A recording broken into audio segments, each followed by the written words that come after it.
Hello, hello everybody. First of all, I want to thank you for invitation to Regina and the great team. I'm very happy to be here, part of this conference. Let's start. As you see, this is my topic of my presentation. I'm not sure this telematic word is the proper and good word for this, but maybe I'll explain later why this is the problem for me.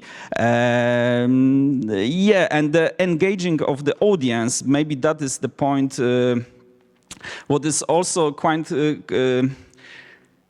problematic because, as Mark today mentioned about the new possibilities of our reality, like the media reality, how we can engage the audience on the social media level, how we can give for the audience the new perspectives, like from the choreographer perspective, like the entire background for how we can produce the dance project, dance artwork.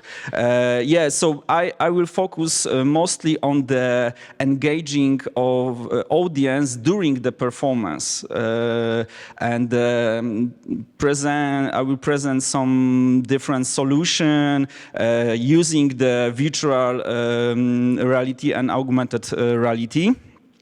But first, it could be a little bit boring, but don't worry, I will try to do this fast. But I feel that I should say something about the methodology, and because I think we are in the special moment in the I don't know, maybe that is my just expression, but a special moment in the history with everything accelerate very fast, and of course, the AI is very huge topic, but also I think the social media, but also the video games for me is the huge area, huge new area, and the new generation starts with the totally different background. We name this new generation like digital natives, and this is the totally different perspective. Sometimes I am from the generation without this perspective, but I think it's quite necessary to mention about this, and. So, for me, the methodological background is archaeology of media, and this is what is interesting for me, that because it sounds like quite boring, like digging in the history, example of the quite innovating things in the history of media, and but what is for me is very important and interesting is like the archaeology media is not about the technology itself, it's about the aims and how the people want something and looking for something.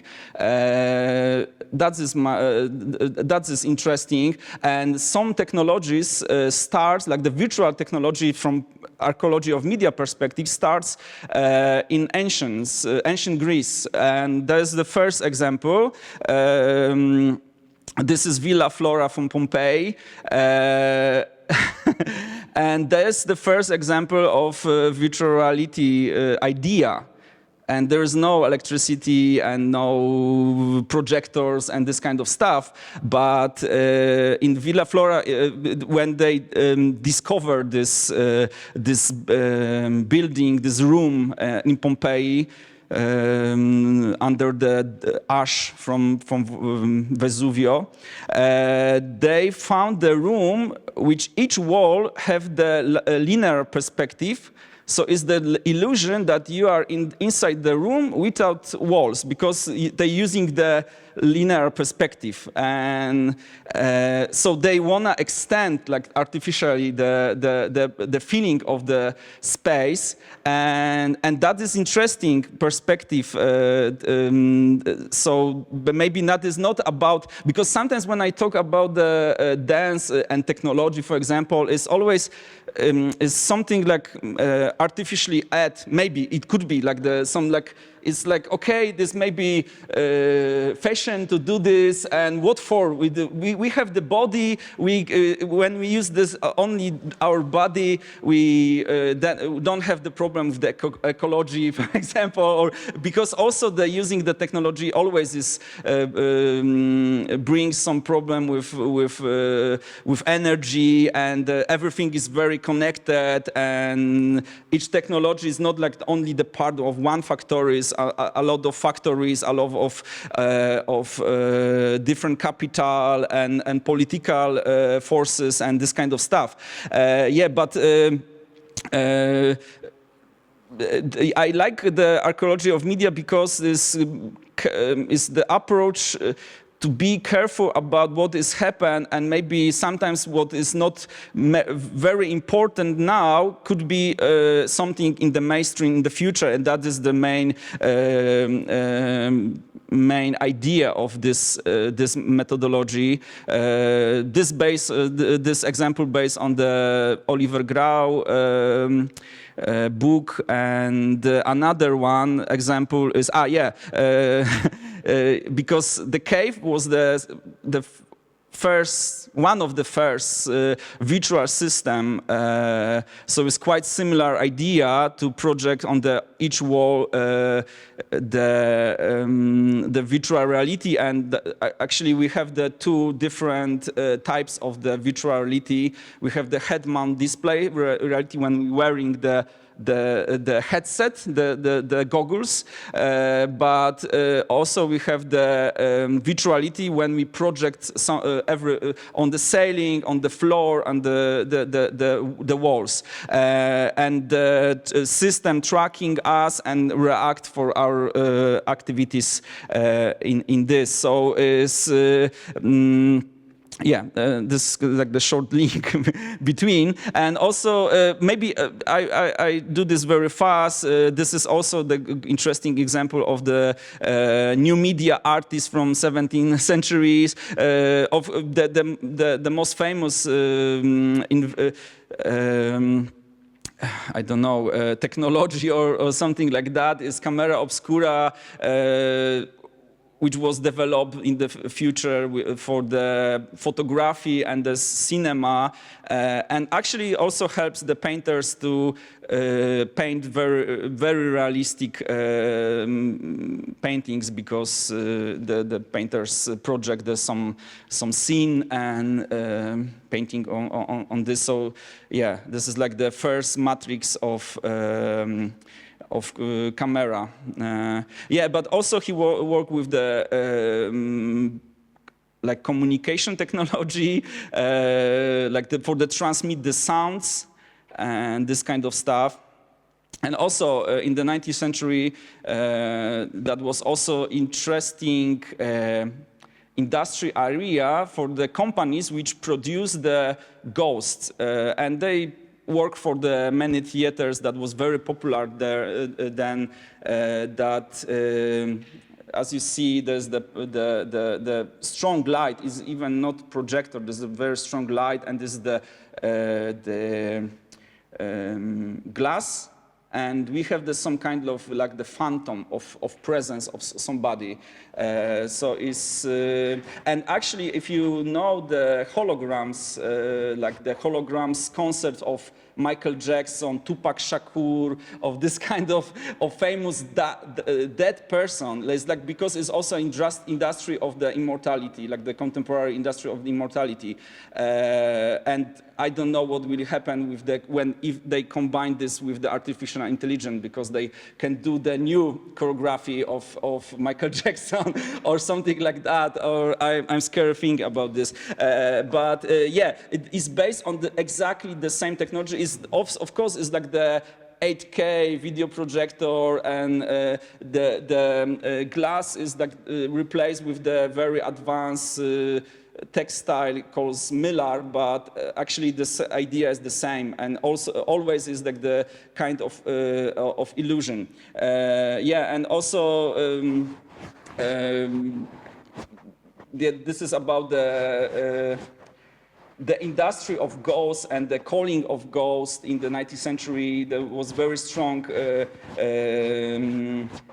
area, and yeah, but because this quite short explanation why.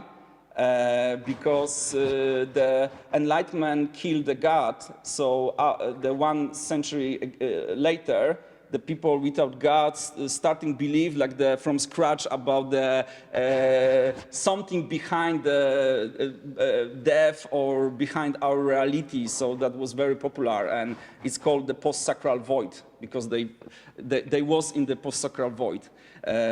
So that is also like this kind of spiritual reason for doing this in the 19th century.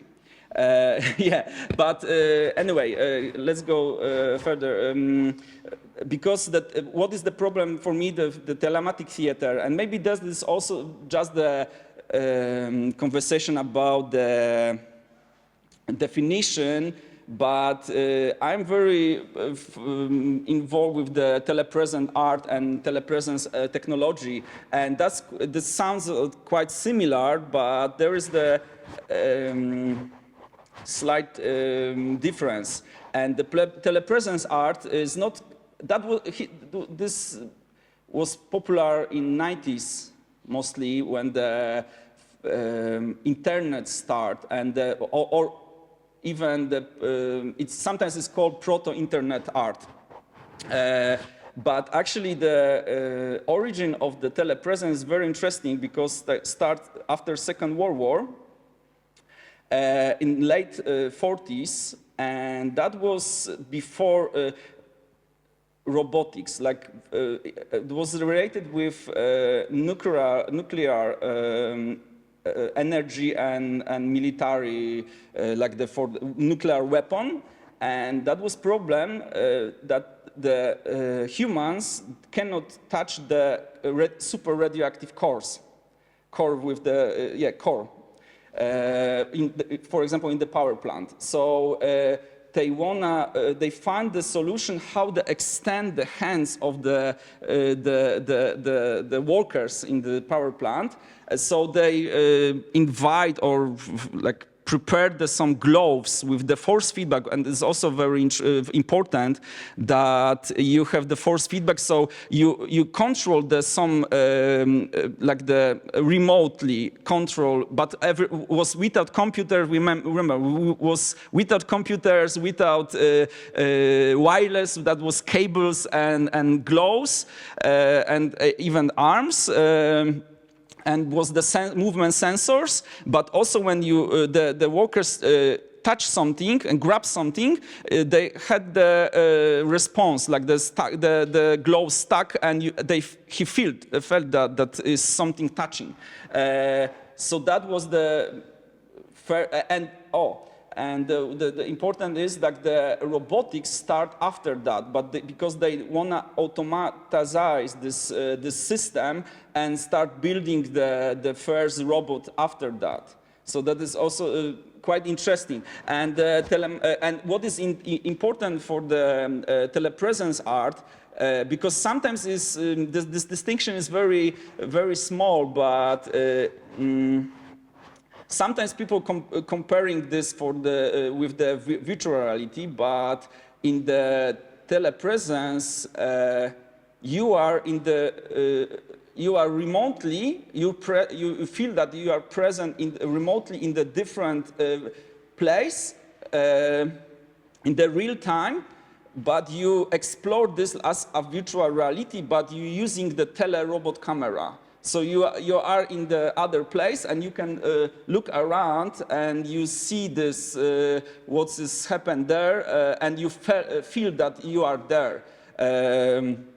Yeah, and the telematic is more simple as I feel this term, and examples. That is like the communication, remotely communication between two places, two venues, and also with the part of interaction. But what is also interesting that the contribution of the virtual reality, which combined these two perspectives, and in the actually when you combine telematic with the virtuality, actually you have some in the definition you have the telepresence art.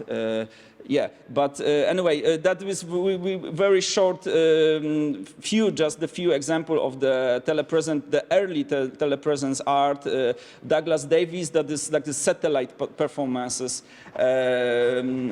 example. That was the few in the late 70s when the satellite technology transmission starts, and of course the first concert transmitted by satellite was the Elvis, but very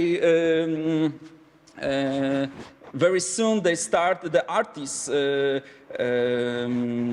start working with this technology, and of course Nanjun Paik made a few very great projects with satellite technology. But Douglas Davis, this is very simple. He transmits his performance can be pushing the glass window, but in the many millions TV sets in home, like the viewers see that he pushing and pressing the screen of the TV set, and he's struggling with this. So that is also like it's maybe sometimes it looks like that he is inside the TV set, and this works on this way. And also that was the one very famous and very important installation between two cities in the window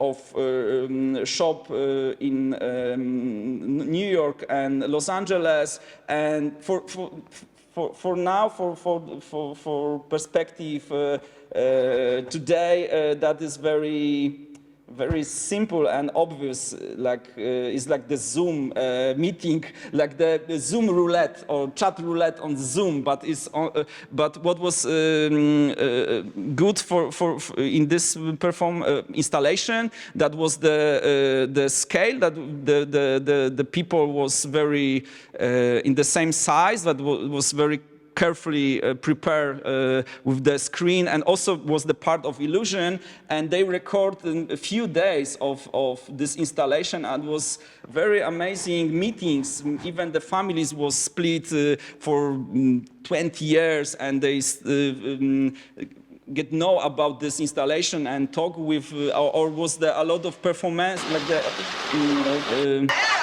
Why? I think it's fascinating. Tell me, why do you think it's fascinating? Is it different? Because it's extraordinary and it's really remarkable. Yeah, you can find even on the YouTube They're seeing the same people. They're seeing them. This yeah, 1980s. Okay, but maybe that was better example for the telepresence, because the telepresence about except the telecamera use the telerobot, so that is like the artificial presence of. Oh, sorry.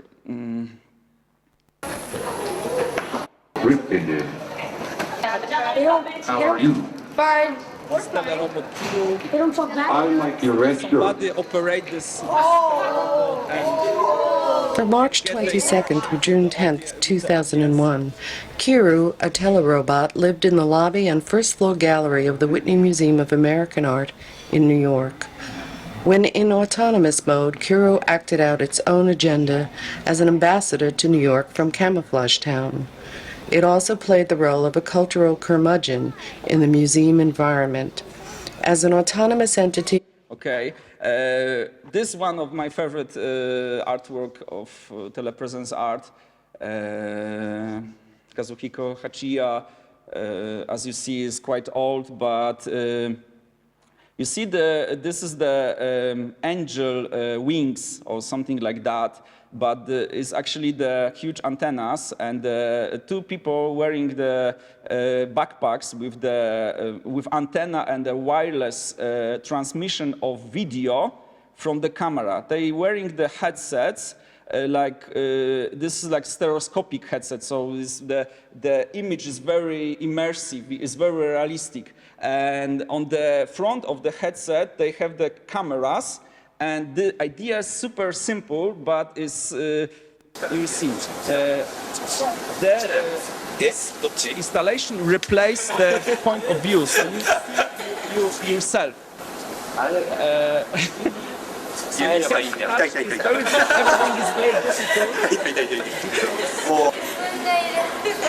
Yourself.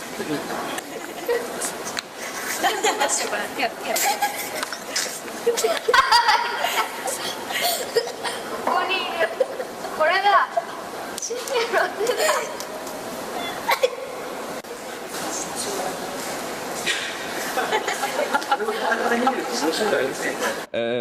Yeah, and also that is, I think, quite an interesting example for the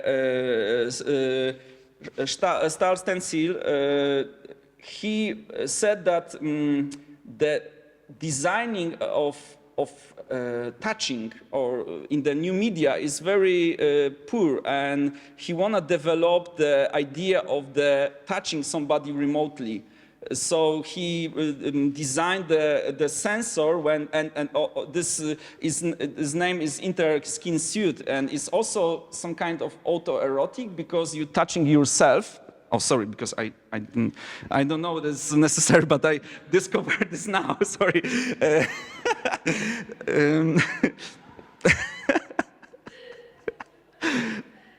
Okay, so you're touching yourself, and somebody in the same suits feel you touch, and it works in the both ways. So. This is also quite interesting how we can develop the haptic system for the controllers of motion sensors and this kind of technology. Yeah, this quite. I thought that I can put this because this art of telematic dreaming is not first telematic artwork, because this term comes from Roy Ascott, the artist who was very impressed by the very early internet. Internet before internet was, for example, the Minitel in France, and this kind of early network system before internet. And he started with this term in 1978. This artwork is 15 years later, and what is interesting in Roy Ascott, that is he also experimented with the ayahuasca, you know, the DMT. This is one of the strongest psychoactive substance on the planet. Sometimes said that because when we dying with our pioneer producing the DMT, so it's very strong hallucinating experience, and he intoxicate this, and sometimes ayahuasca call telepatine, because you have feeling that you are in the other place in the world in the same time. So he developed also this idea of the telepatine and combined this with the new media. Okay, yeah, maybe that's very also short. If you know, maybe you know this experiment, because what I like with this experiments with the VR technology is also the potential to the research of the cognitive aspects, like the neuroscience of agency and a lot of cognitive science stuff. And here is also simple idea, and also is replacing the she see what he see and reverse. And but the choreography is very important. I suppose that because there's the music here, but I think that somebody talk to them and to synchronize their movement, and they have preparing the same movements and oh sorry.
And another very short example of this actually is commercial from the Swedish television about some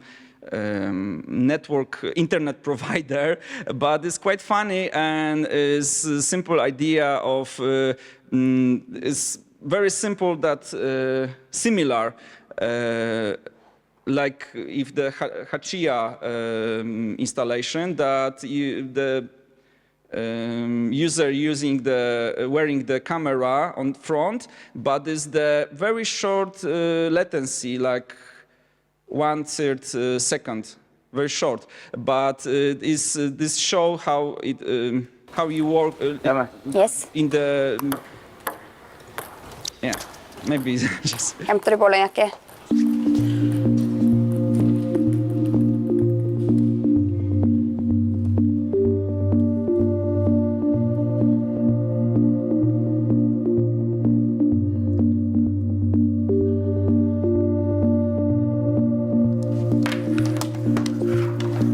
Sen när vi går ut och provar lite grann så kommer normalläget vara att vi kör ungefär på en 1/3 sekundlag.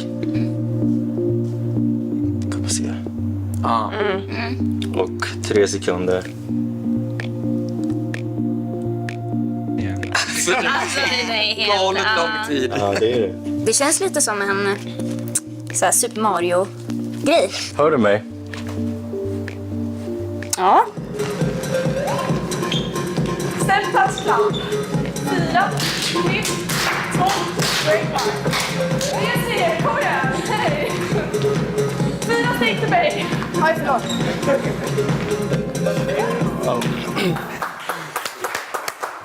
Även att jag visste att jag var hitåt, så var det som att jag visste inte vilket håll jag skulle vända på. Rätt håll.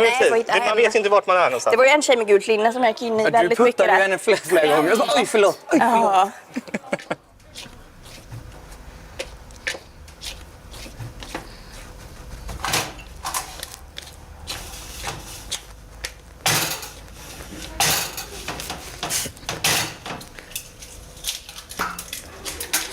Hur mycket mjöl ska det vara?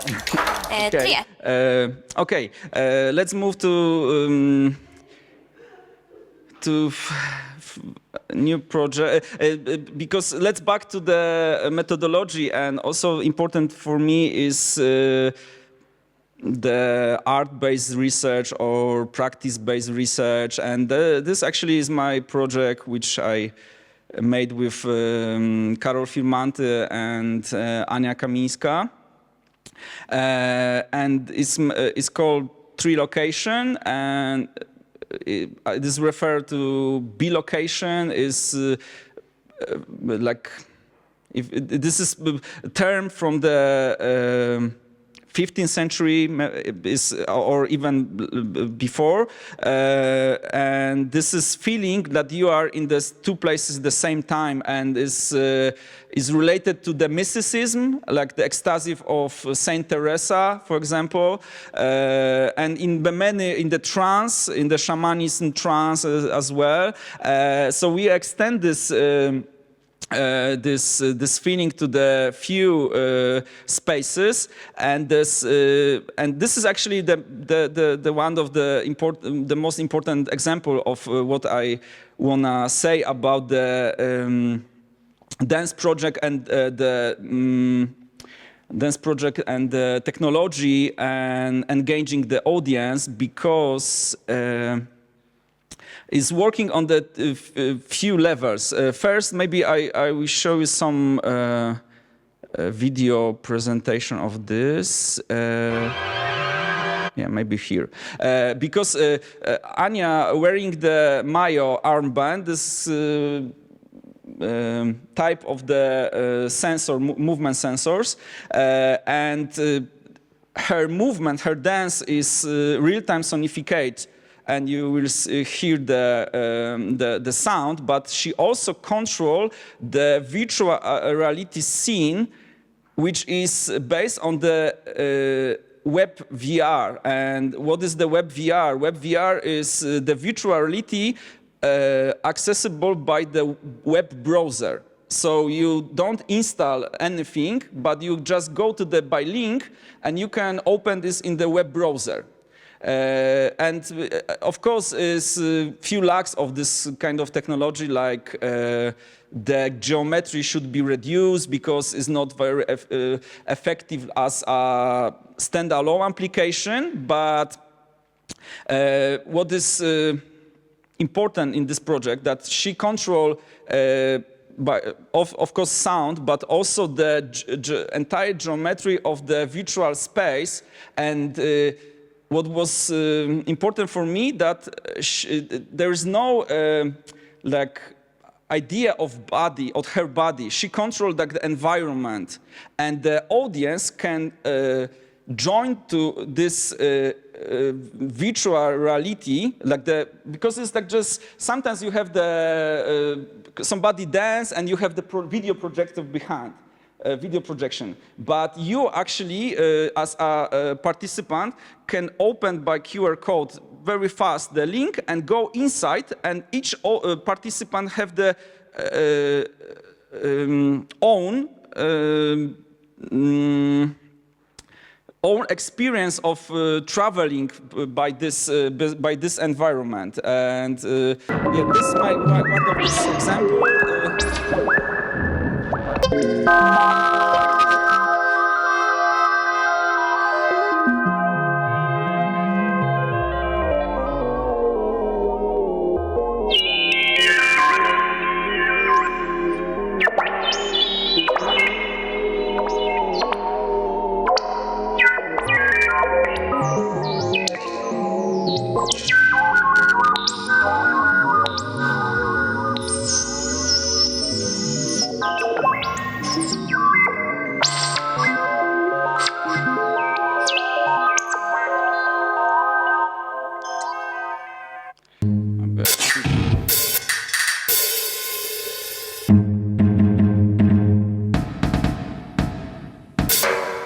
And actually, we can change, when you are inside the one space, we can change, there was actually 3 different spaces, and we can change the spaces in each phone in the real time, and also, of course, on the visualization behind. And I will show you very quickly.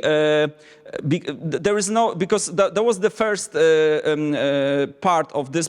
I opened this on the web browser, and also, if you like, you can also open this. If you wanna, you can go there by phone. Even in this moment. One of the spaces. Sometimes this takes a little bit time to download, like for the all assets. But yeah, let's back to the this virtual application. There is the few. That was the one of this. You recognize this on the video, and of course I can also be in the my home and can fly on during her performance, and there is no visual representation of her body. She controlled the geometry of the space, sometimes the light, and the user can walk just and change the perspective and see, be inside the visualization. Also, we can, for example, change the gravity. So even when she moving the hand, oh, sorry. Yes. Okay. So I will finish very quickly, and I am even not in the half of my speak. So sorry. Yeah, but as you see, also we can attach the hand for example, and she moving the source of the light, and that could be also hand. That could be foot, feet. What we want. And okay, sorry, because my time is...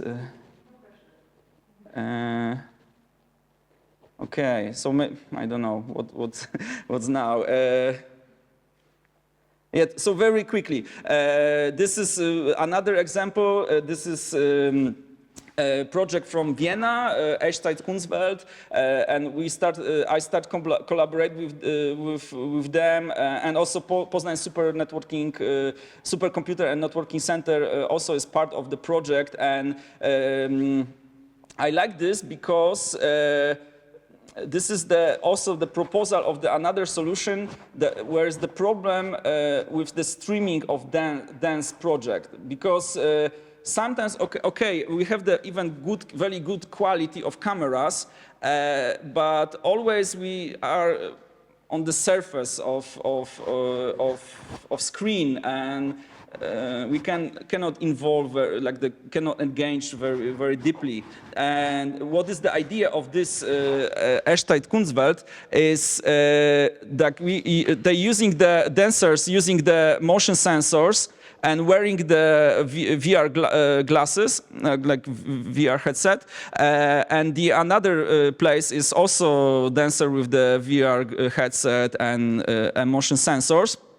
And the visitors, like the audience, can see the real person which interact with somebody remotely, and we don't send the very heavy data, like because the even standard full HD video is quite heavy, and we should compress, and it looks bad.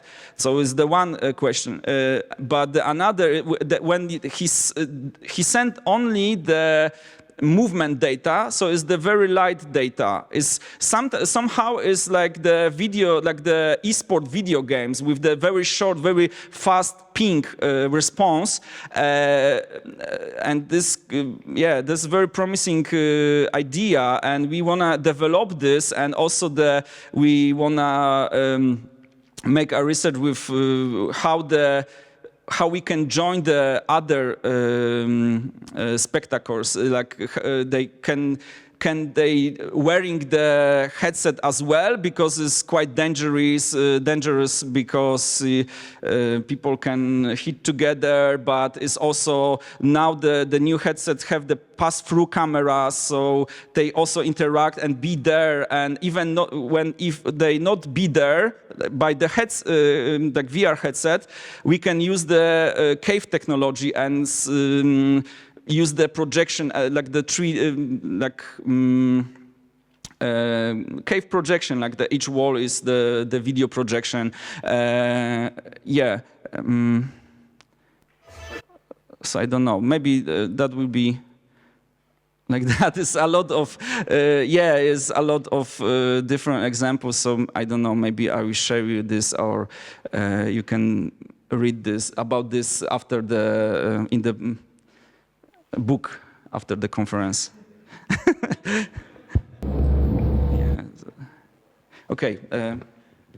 Well, thank you, and I'm so sorry about the time. Thank you very much.